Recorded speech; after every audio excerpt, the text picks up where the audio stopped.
Welcome to the Glow of Paris podcast. In this series of podcasts, we will be looking at and learning about the fascinating history of each of the 35 Paris bridges that cross the Seine River in Paris. Over the next 3 years, each new podcast will spotlight one of the bridges. Here is a sample of some of the history we will be covering: murder, assault, robbery, revolution, and riot. Prostitution, love, marriage, and funeral marches. All of these events have taken place on the Paris bridges. The earliest recorded mention of the bridges is found in De Bello Gallico, Caesar's Gallic War commentaries written in 52 BC. Most of the latter history takes place around the Middle Ages. In the early days, the population of Paris was concentrated on the Ile de la Cité, the island surrounded by the Seine River.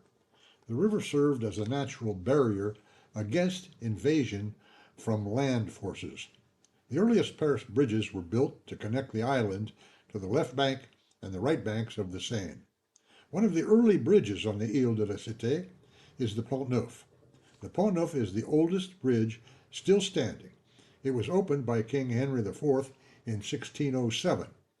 It connects the tip of the island to both the left bank and the right bank of the Seine.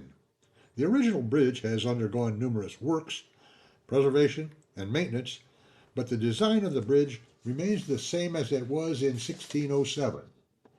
Prior to the late 18th century, houses and shops were built directly on the bridges. The thinking at the time was that the weight of the buildings provided more stability. This was later obviously proved wrong.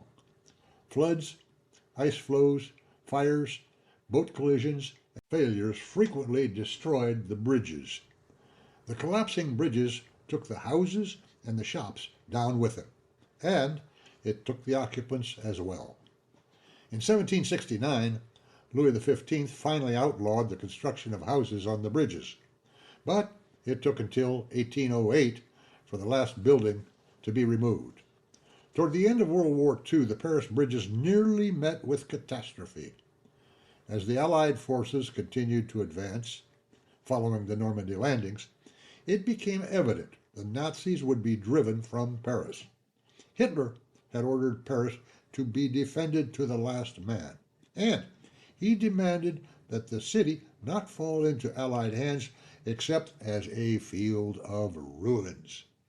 As the Allied forces came closer, he ordered his military commander in Paris, General Dietrich von Cholitz, plant explosives as great monuments, train stations, and bridges. On August 25, 1944, with the Allies approaching, Hitler gave the order: destroy the city. General von Cholitz refused to obey. It is said that he refused because he did not want to go down in history as the man who destroyed Europe's most celebrated city. This has been just a sample of the spellbinding history of the Paris bridges that I will uncover for you in the upcoming podcast. So join me in the Glow of Paris as I bring you these riveting histories. The first podcast is coming soon. For the Glow of Paris, this is Gary Zuercher saying, see you soon.